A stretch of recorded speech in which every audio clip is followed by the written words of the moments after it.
Bienvenidos a la lección 24 del curso de Señales y Sistemas.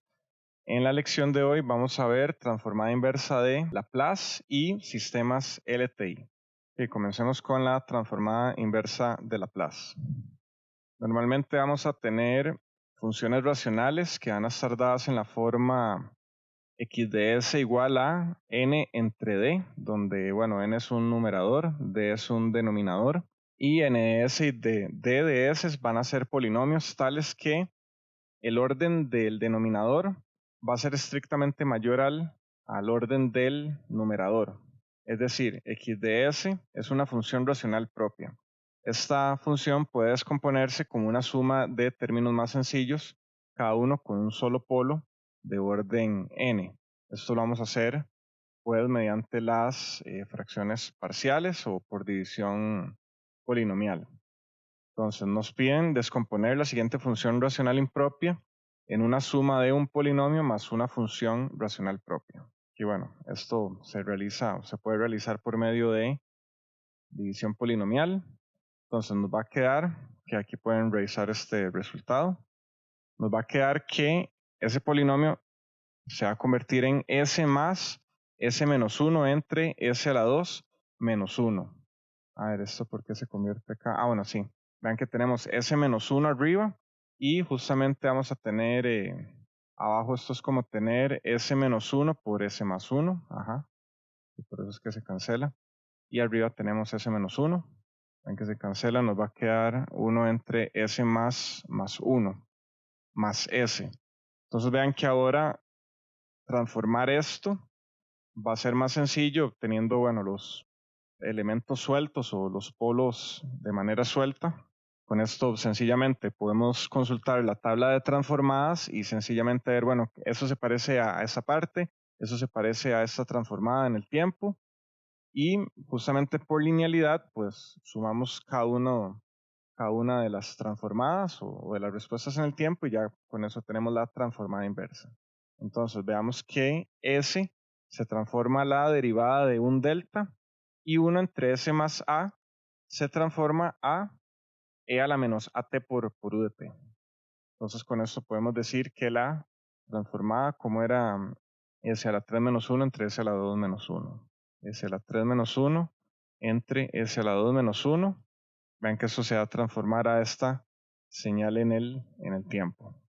Y entonces esa va a ser la dinámica que se va a utilizar normalmente para encontrar transformadas inversas. Ahora, evaluemos un caso muy común que se van a encontrar en control automático, en análisis de sistemas lineales, que van a ser justamente transformadas que van a tener aquí un polinomio que va a ser de orden 2. Nos podemos remitir tal vez a lo que vieron en CC sobre respuesta amortiguada, críticamente amortiguada, subamortiguada. Esas tres respuestas van a depender de los tres casos que vamos a tener justamente con este polinomio. Entonces, aquí estamos asumiendo que la señal correspondiente a x de t es causal. Recuerden qué significaba, qué implicaba la causalidad, qué implicaba la causalidad, que x de t iba a ser igual a 0 para t menor a 0. Esto implica la causalidad. Y luego para una señal izquierda, eso va a ser, le vamos a llamar una señal anticausal. Vamos a ver un poco más de esto más adelante. Y también, nos dicen que alfa y beta, esos coeficientes son reales. Entonces vean que vamos a tener, justamente tres casos. Los polos A1 y A2 de x de s, que como vimos anteriormente es un polinomio de orden 2, va a tener justamente dos raíces que vamos a poder obtener mediante esta forma con el cálculo del determinante. A1 va a ser menos alfa más raíz de alfa cuadrado menos beta y A2 va a ser menos alfa menos raíz de alfa cuadrado menos beta.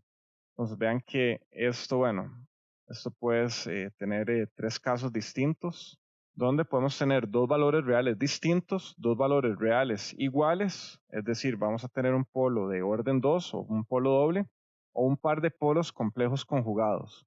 Esto dependiendo de si este término, el discriminante de este polinomio va a ser positivo, cero o negativo respectivamente. Entonces analicemos cada caso. Si el discriminante es igual a 0, vamos a tener que A1 va a ser igual a 2 igual a menos alfa. Es decir, vamos a tener un polo de orden 2. Que habíamos visto anteriormente, bueno, ¿a qué equivale esta transformada? Esto equivale a t por e a la menos alfa t por u de t, para una región de convergencia que va a ser sigma mayor al negativo de menos alfa, del negativo de alfa. Nos habían dicho que alfa y beta eran reales, entonces vean que aquí no tenemos que hacer parte real de alfa, ya alfa es real. Y justamente para la región de convergencia, para la señal, en este caso, bueno, anticausal, que va a ser para los sigma menores a menos alfa, vamos a tener justamente esta otra señal, que va a ser menos t e a la menos alfa t por u de menos t. Pues bueno, ven que aquí tenemos ambos casos. Esto es, tal vez para ponerlo más formal, para la región de convergencia, que va a ser sigma mayor a menos alfa. Y vean que eso es una señal, bueno, nos están diciendo que es causal, por tanto va a ser una región derecha, pero vean que no toda región derecha va a implicar una señal causal necesariamente.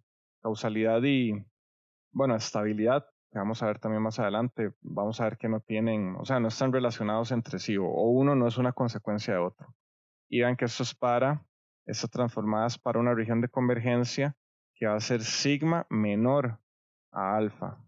Entonces vean que esto es para una señal anticausal, que es lo contrario de una señal causal. Entonces va a ser más bien una señal que va hacia la izquierda, o sea, hacia tiempo negativo. Que vamos a tener el caso donde el discriminante va a ser distinto de 0, entonces vamos a tener dos polos distintos. Esto, bueno, ese polinomio racional podemos dividirlo en una suma de algún coeficiente A1 entre S más A1 más un coeficiente A2 entre S menos A2, donde A1 y A2 son justamente los dos polos. Hay varias formas de, bueno, obtener estos coeficientes. Uno de ellos es por medio como calculando residuos. Otro es por medio, bueno, del método que nos enseñan en cálculo integral, que es simplemente pasar a multiplicar todo eso que está abajo, lo pasamos a multiplicar acá arriba. Pues vean que, bueno, lo distribuimos y se nos cancela justamente cada polo a cada elemento.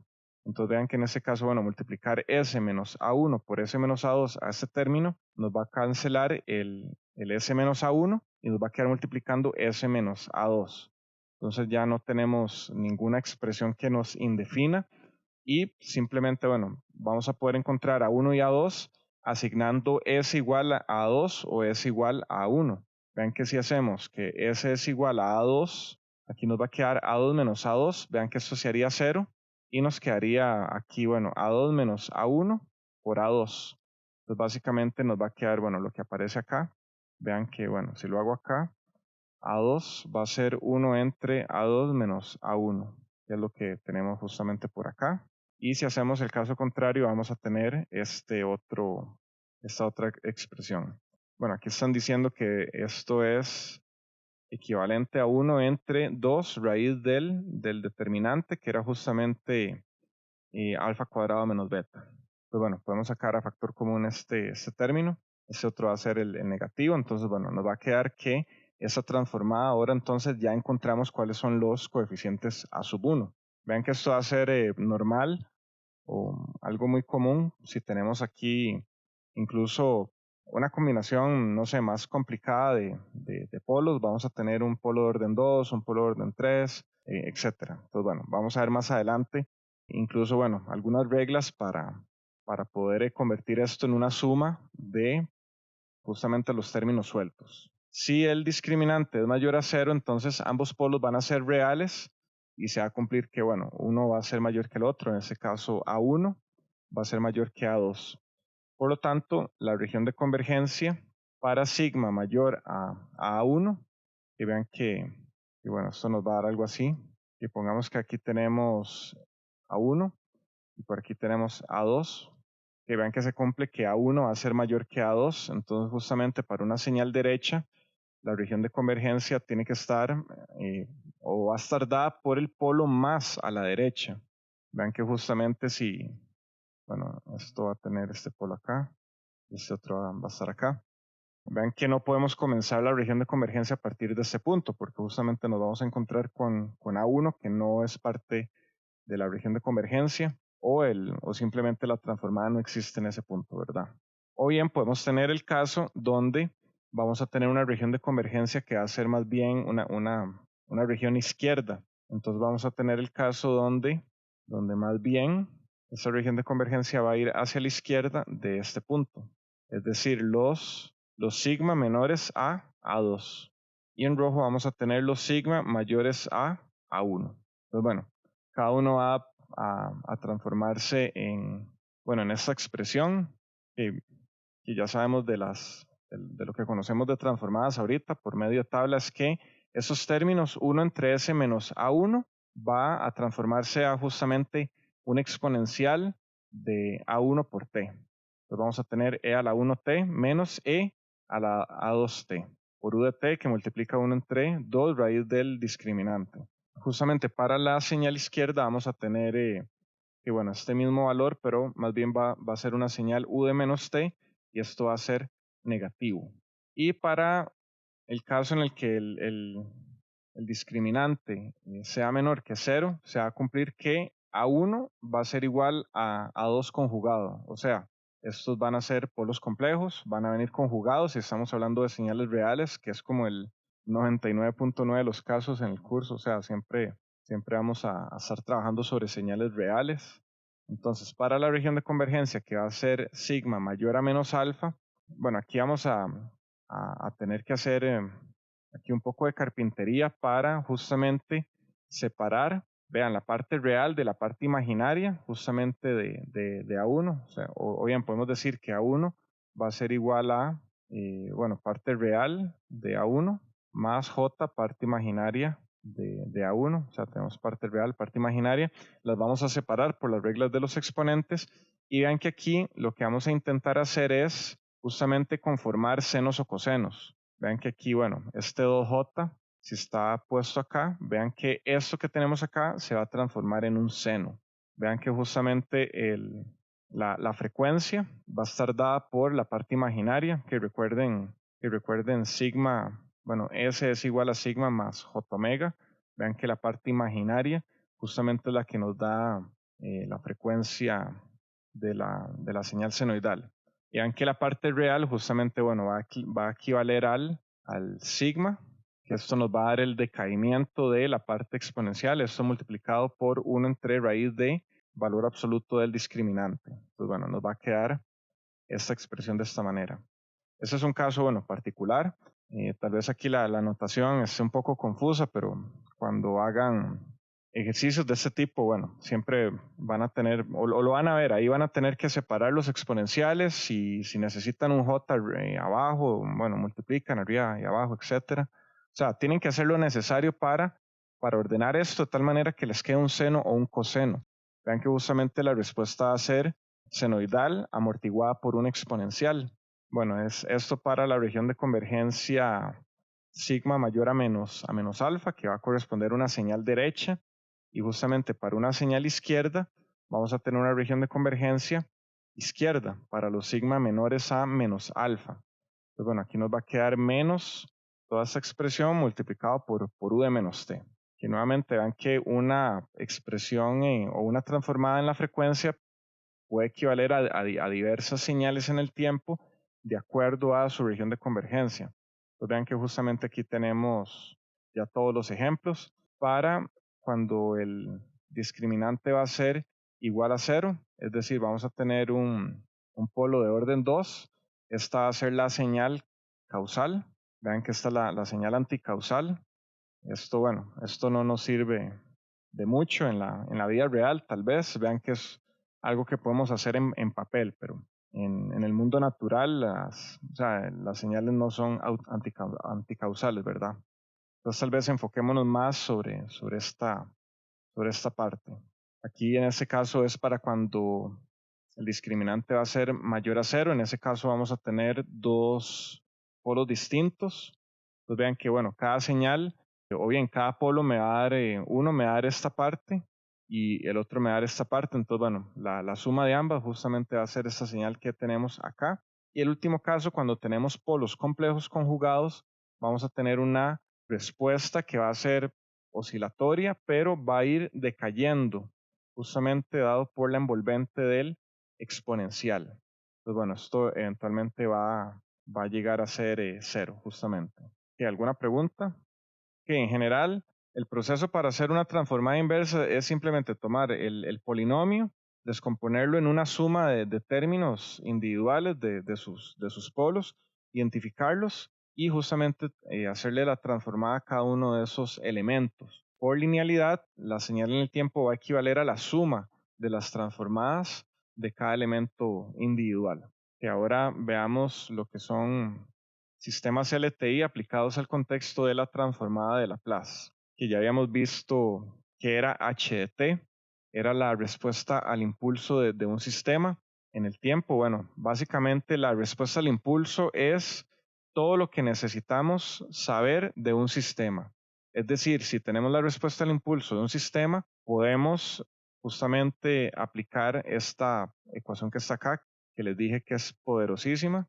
Pero bueno, ahora volvemos en contexto de Laplace, ¿qué es esto? Habíamos visto que HDT era la respuesta al impulso del sistema, H de J omega, que es la transformada de Fourier de la respuesta al impulso, es la respuesta en frecuencia, que esta gráfica nos iba a indicar cómo iba a ser el comportamiento del sistema en diferentes puntos de frecuencia, y HDS, que va a ser la transformada de Laplace de HDT, le vamos a llamar la función de transferencia. Vean que, bueno, podemos pasarnos de una a la otra simplemente haciendo la sustitución. S es igual a J omega, que van a tener la misma forma, únicamente que, bueno, vean que si teníamos un S cuadrado, vamos a tener un J omega cuadrado, que esto va a equivaler a un menos omega cuadrado. Pues bueno, de ahí justamente va a haber una leve diferencia, pero bueno, podemos pasarnos de una a la otra simplemente haciendo esta sustitución. Entonces recuerden que por propiedades la convolución en el tiempo equivale a la multiplicación en la frecuencia. Entonces vean que la salida de un sistema equivale a multiplicar la transformada de la entrada por la función de transferencia. Y vean que, bueno, podemos también devolvernos, ¿verdad? Acá el tiempo. Entonces esto va a ser justamente y de t. Entonces, si nos piden la salida de un sistema, basta tener la función de transferencia o incluso la respuesta al impulso. Aplicar, bueno, incluso computacionalmente es más fácil trabajar esto en la frecuencia. Y vean que una convolución va a implicar, bueno, hacer sumas en ventanas a lo largo, bueno, de un tiempo. En cambio, vean que esta multiplicación es punto a punto. O sea, es como multiplicar incluso esto se puede ver como un arreglo en memoria, un arreglo lineal, donde vamos a tener valores de la señal. Bueno, aquí estoy hablando tal vez de una implementación discreta incluso, pero bueno, o sea, computacionalmente siempre se hace así. Entonces vean que hacer esto, bueno, computacionalmente, y si tenemos estos arreglos lineales, y bueno, si aquí tenemos HDS y aquí tenemos XDS, vean que esto, bueno, este punto que va a estar acá va a ser el 0, o sea, esto va a ser x de 0 y esto va a ser h de 0. Y vean que esto es como multiplicar punto a punto cada una de estos valores en el arreglo e irlo sumando. Entonces vean que calcular esto computacionalmente en la frecuencia es más fácil. Usualmente pasa en las implementaciones computacionales. Justamente todos estos beneficios que nos da operar en la frecuencia se ven traducidos en facilidad computacional a la hora de hacer estos cálculos. Y entonces, habíamos visto un poco sobre el tipo de señal y su respectiva región de convergencia. Entonces, para un sistema causal, HT va a ser una señal derecha y la región de convergencia de su transformada va a ser un semiplano derecho. Pues bueno, ¿cómo podemos imaginarnos una respuesta al impulso derecha? Bueno, y causal también. Y vean que aquí podemos tener aquí algún retardo y aquí el sistema va a responder tal vez con un pico, va aquí a oscilar y no sé, y aquí ya va a tender a cero nuevamente. Entonces, bueno, esta puede ser una respuesta al impulso. Vean que esto es una señal derecha. Y bueno, ¿cómo sería tal vez un contraejemplo de una señal izquierda? Sería algo tal vez que va aquí así, bueno, no sé, y aquí va más bien va hacia menos infinito. O sea, esto es una señal causal y esto es una señal anticausal. Recuerden que, bueno, no causal es como tal vez bueno, creo que no se puede decir ni siquiera que es un intermedio de ambas. Es simplemente tomar una señal derecha, pero que va a comenzar antes de t igual 0. Entonces, bueno, imagínense que mi sistema está reaccionando antes de que yo le dé algún impulso de entrada. Entonces, bueno, esto es un sistema no causal. Pues bueno, para resumir nuevamente, si un sistema es causal, entonces su respuesta al impulso va a ser derecha, va a ser también causal y la región de convergencia va a ser un semiplano derecho. Lo contrario no necesariamente es cierto a menos de que h de s sea racional. En cuanto a estabilidad, bueno, habíamos visto que era esto, un sistema, no sé, bueno, no sé si en inglés le dicen Bible, pero bueno, esto era bounded input, bounded output. O sea, para una entrada acotada, que eso es bounded, acotado o encerrado, vamos a tener una salida acotada o encerrada. Pues bueno, para un sistema de este tipo, HT debe ser absolutamente integrable. Esto implica que el eje J omega debe estar dentro de la región de convergencia. Entonces, bueno, en resumen, para que un sistema sea estable, la región de convergencia de su transformada debe incluir al eje J omega. Y más adelante, cuando veamos transformada unilateral, vamos a ver ejemplos de sistemas no estables, tal vez como un motor CD. Entonces, bueno, ese sistema no es estable, entonces le vamos a aplicar un controlador. Ahí tal vez para adelantarnos un poco a análisis de sistemas lineales y control automático, o sea, para que vean cómo va a ser la tónica de esos cursos. Entonces, justamente un sistema no estable no incluye al eje J omega y parte del problema va a ser agregarle un controlador que me incluya el eje J omega para que el sistema se haga estable, pues. Pues bueno, ahora hagamos un ejemplo sobre estabilidad y regiones de convergencia. Nos dicen que esta es la función de transferencia de un sistema estable. Entonces aquí quiero que se condicionen a pensar en algo inmediatamente, ¿ok? Siempre que les digan que el sistema es estable, deben pensar inmediatamente la ROC incluye a J omega. Y vean que podemos tener un sistema no causal que sea estable o inestable y un sistema causal que sea estable o inestable. Aquí muy importante, causalidad no implica estabilidad y viceversa. Y esto es muy importante que lo sepan. Una no es una consecuencia de la otra. O sea, podemos tener las cuatro combinaciones. Sistema causal, estable, no estable, o sistema anticausal, estable, no estable. El punto es que justamente incluye la región de convergencia. Pues bueno, aquí tenemos justamente el caso. Veamos que aquí tenemos, bueno, podemos siempre que vean una función de transferencia de este tipo, pues pueden pensar, ok, ¿cuál es el cero? El cero va a ser en s igual a 2 y vamos a tener polos en s igual a menos 1 y s igual a 1. Entonces, bueno, nos vamos al plano de la frecuencia compleja y vean que vamos a marcar justamente en menos 1 y en 1 vamos a tener los polos.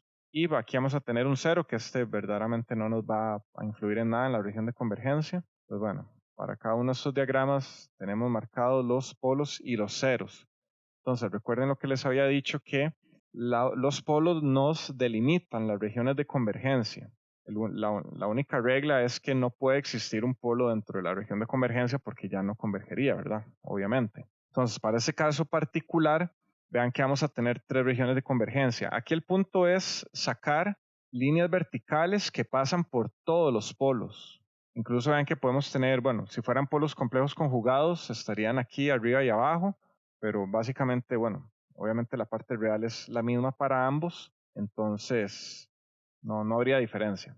Entonces, para ver cuántas regiones de convergencia distintas nos da una función de transferencia, hay que comenzar primero tirando líneas verticales en cada uno de esos polos. Entonces, bueno, ahí vamos a reconocer cuántas regiones van a haber.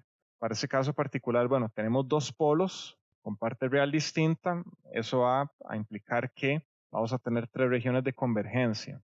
Entonces, analicemos cómo va a ser cada señal para cada una de esa región de convergencia. Vean que esta ROC es derecha y es infinita. Entonces, esta debe ser para una señal derecha.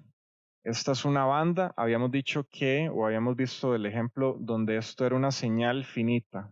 No, mentira, esto era una señal bilateral. O sea, va a tener una parte izquierda y una parte derecha. Y justamente para esa región de convergencia vamos a tener una señal izquierda.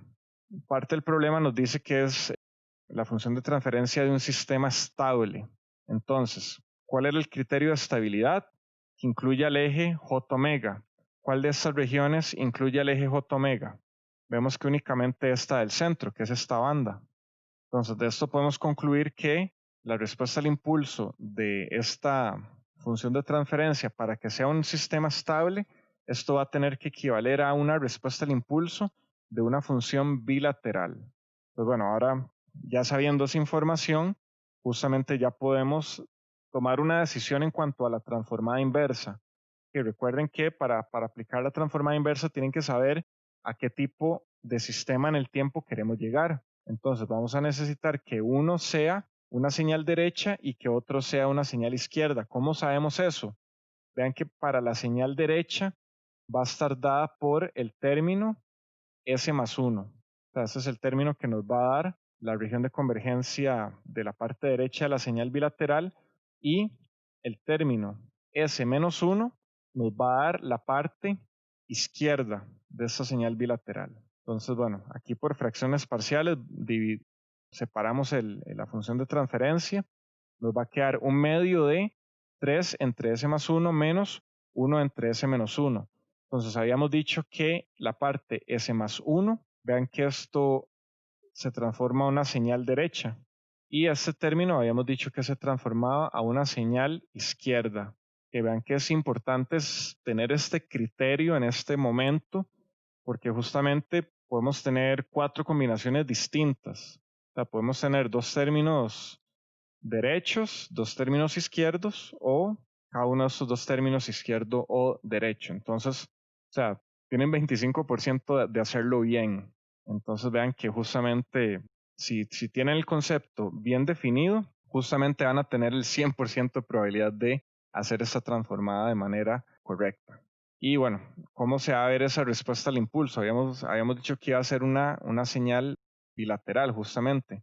Entonces vamos a tener la parte que va de 0 a menos infinito, que es justamente un medio e a la t por u de menos t. Y vamos a tener esta otra que va a ser 3 medios e a la menos t por u de t. Entonces, bueno, esta respuesta al impulso, bueno, se vería, aquí va a tener justamente este salto y aquí va a empezar a decaer. Entonces, bueno, vean que como esto equivale a una señal bilateral, vean que este sistema es estable porque incluye al eje J omega, pero es no causal porque h de t es diferente de 0 para t menor a 0. Entonces el sistema en este caso va a ser no causal y estable. Vean que si hubiéramos hecho este ejemplo por acá, esto equivale a una señal al menos derecha. En realidad no podemos saber a través de digamos, desde su región de convergencia no podemos saber si la señal es causal o no. Solo podemos saber si es derecha. Si va a ser causal o no, bueno, va a depender de si el término va a comenzar antes o después de t igual 0. Pero mínimo sabemos que es una señal derecha y va a ser inestable en este caso. Y para este otro vamos a tener una señal izquierda y va a ser también inestable porque no va a contener al eje J omega. Vean que justamente, bueno, el ejemplo que les estaba hablando sobre el famoso controlador, ¿qué pasa si eliminamos este polo? Si lo eliminamos, pues ahora ya podemos correr esta región de convergencia hacia este punto, incluiría el eje J omega y se haría estable el sistema. Pues bueno, aquí me estoy adelantando un poquito a algo que vamos a ver formalmente, yo creo que ya mismo. ¿Dónde deben estar los polos de un sistema estable causal con función de transferencia racional? Vean que todos sus polos deben estar localizados al lado izquierdo del eje imaginario. Justamente, bueno, con este ejemplo que les estaba diciendo que si eliminamos este polo, podemos comenzar la región de convergencia desde este otro. Y al incluir al eje J omega, vean que se va a hacer estable el sistema. Y vean que esto es algo conceptual, pero muy puntual. Para que un sistema sea estable y causal, todos sus polos deben estar localizados al lado izquierdo del eje imaginario. Ahora evaluemos la estabilidad de un sistema causal de segundo orden con función de transferencia, bueno, de este tipo que ya habíamos visto anteriormente, donde alfa y beta son reales, que ya habíamos analizado en el ejemplo anterior, las posibles transformadas causales y anticausales de esta función HDS. Para la estabilidad del sistema causal debemos considerar tres casos: un polo de orden 2, dos polos reales y un par de polos complejos conjugados. Estos, bueno, tenían que ver con el discriminante. Si el discriminante es igual a 0, vamos a tener el polo de orden 2 en menos alfa. Vean que este polo se encuentra al lado izquierdo del eje J omega si alfa es mayor a 0. Pues bueno, para alfa mayor a 0, este sistema con polo de orden 2 va a ser estable. Si el discriminante es mayor a 0, los polos van a ser reales. Vamos a tener dos diferentes y vean que el polo más a la derecha va a estar dado por menos alfa más raíz de alfa cuadrado menos beta. Y el polo más a la izquierda va a estar a la izquierda del eje imaginario únicamente si alfa es positivo. Pues bueno, vean que vamos a tener menos alfa más raíz de alfa cuadrado menos beta. Esto tiene que ser, bueno, todo esto tiene que ser menor a 0 justamente. Entonces esto nos da una condición para alfa y beta. Pues bueno, en ese caso beta debe ser mayor a 0. Entonces aquí para el discriminante menor a 0, la componente real del polo es menos alfa, que se encontrará del lado izquierdo nuevamente si alfa es mayor a 0. Entonces vean que aquí podemos tener, bueno, aquí estamos graficando alfa contra beta. Pues bueno, vean que de este lado tenemos alfas positivos, de este lado tenemos alfas negativos. Entonces, bueno, vamos a tener aquí justamente este límite dado justamente por esa curva que va a ser, bueno, va a ser cuadrática. Entonces, para estos lados, por debajo de la curva, vamos a tener que el discriminante va a ser mayor a 0 y por acá vamos a tener que el discriminante va a ser justamente menor a 0. Pues bueno, vean que en este caso vamos a tener dos polos reales dos polos reales distintos y para este caso vamos a tener polos complejos conjugados. ¿Alguna pregunta? Ok, para terminar la clase entonces nos falta, bueno, revisar este tema rápidamente. Ecuaciones diferenciales lineales con coeficientes constantes. Que yo creo que ya la mayoría debió haber llevado ecuaciones diferenciales. Ahí se realizan, bueno, algunos ejemplos de sistemas naturales que se comportan de acuerdo a una ecuación diferencial. Recuerdo uno de los folletos del curso, bueno, habían ejemplos distintos. Bueno, dentro de nuestro contexto ya saben que los circuitos RLC tienen un comportamiento dado por una ecuación íntegro-diferencial. Bueno, también teníamos que las reducciones químicas, que recuerde yo, y también, bueno, había un ejemplo muy, no sé, muy común, que era tener un tanque de agua. Entonces, este sí iba a estar llenando a alguna taza y se iba a estar vaciando a alguna otra taza, bueno, dada por tal vez los anchos de los tubos. Entonces, bueno, aquí había como algún nivel. Entonces, bueno, justamente la tasa de vaciado de este tanque va a seguir una ecuación diferencial. Entonces, bueno, muchos sistemas físicos se modelan con ecuaciones diferenciales que van a tener esta forma. Que vean que aquí lo estamos generalizando. Vamos a tener una suma de las derivadas de las salidas multiplicadas por algún coeficiente cada uno. Vean que justamente este coeficiente, bueno, va a ser constante. El caso contrario va a ser un coeficiente que va a depender del tiempo, pero bueno, eso tal vez para cursos de modelado físico más avanzado, pero que lo más sencillo es una ecuación diferencial lineal con coeficientes constantes.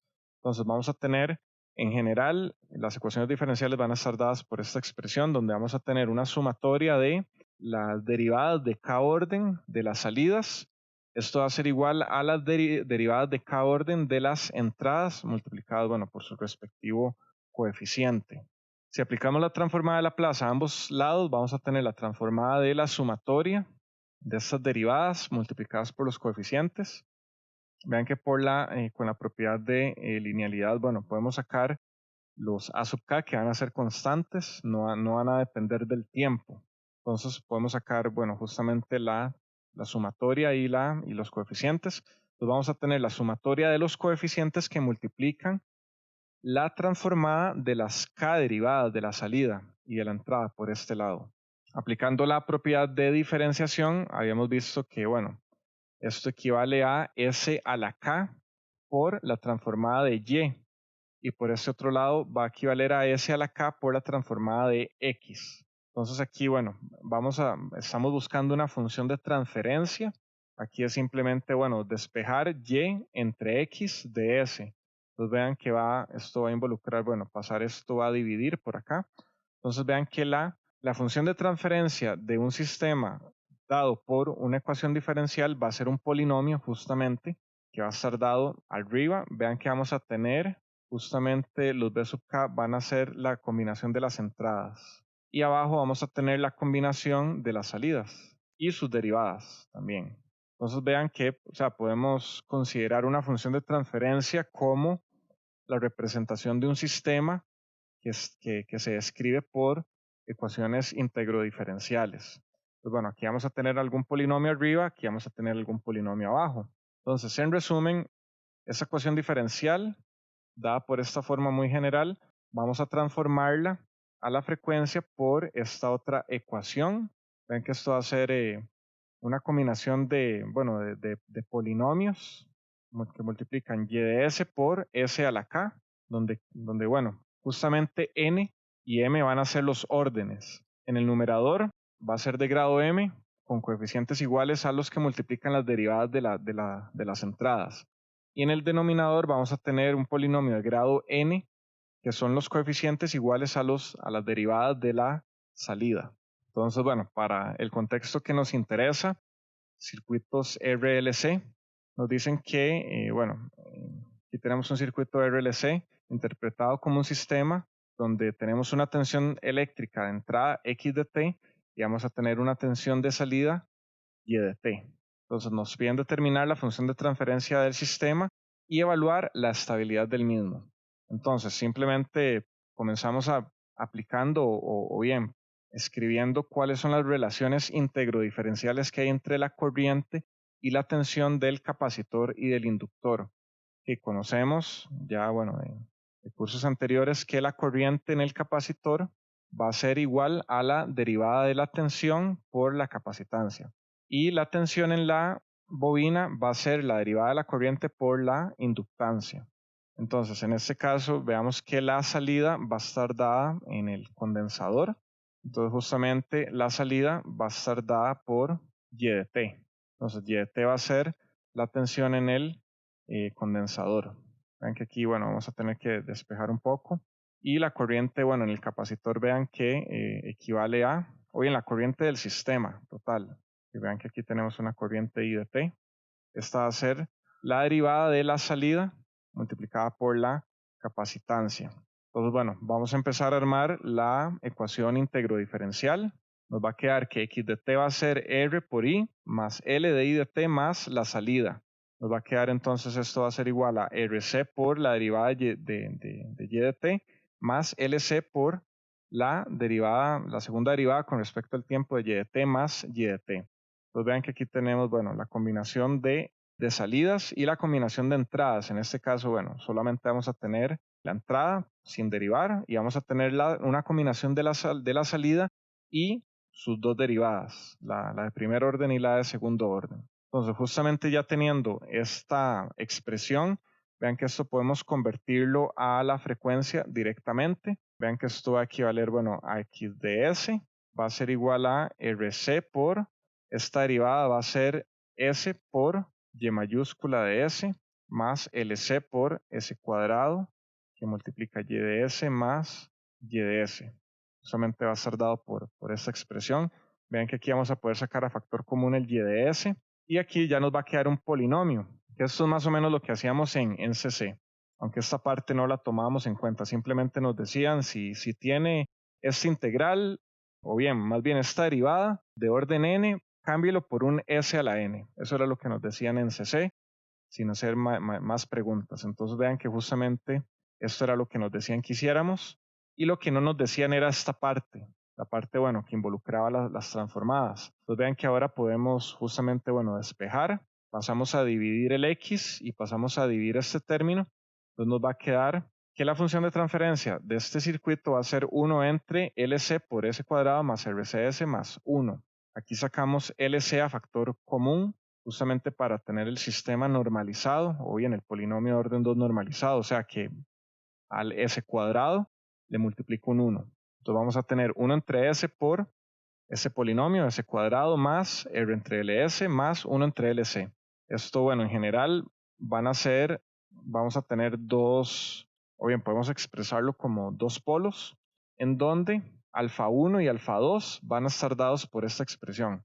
Y vean que aquí, eso podemos sacarlo por la fórmula del discriminante, y dependiendo de los valores de alfa, bueno, el sistema va a ser estable o no. Y sabemos que R, L y C van a ser siempre reales y positivos, por lo que el término dentro de la raíz va a ser siempre menor a 1. Que vean que 4L entre R cuadrado por C, bueno, a menos de que esa combinación, bueno, sí, no, esa combinación jamás va a dar negativa para que sí, para que esto dé positivo. Vean que esto siempre va a dar negativo. Entonces, la parte real de los polos va a ser siempre menor a 0. Como sistema real, el circuito tiene que ser causal y el sistema es estable al estar incluido en la región de convergencia el eje imaginario J omega. Y la respuesta al impulso se puede calcular a partir de HDS, pero la forma dependerá del signo del discriminante de la ecuación cuadrática anterior, como ya vimos en ejemplos anteriores. Entonces, bueno, esto va a tener diferentes comportamientos de acuerdo al valor de los polos, que bueno, va a tener que ver con los valores de los componentes. ¿Alguna pregunta? Ok, entonces bueno, con eso llegamos al final de la lección de hoy.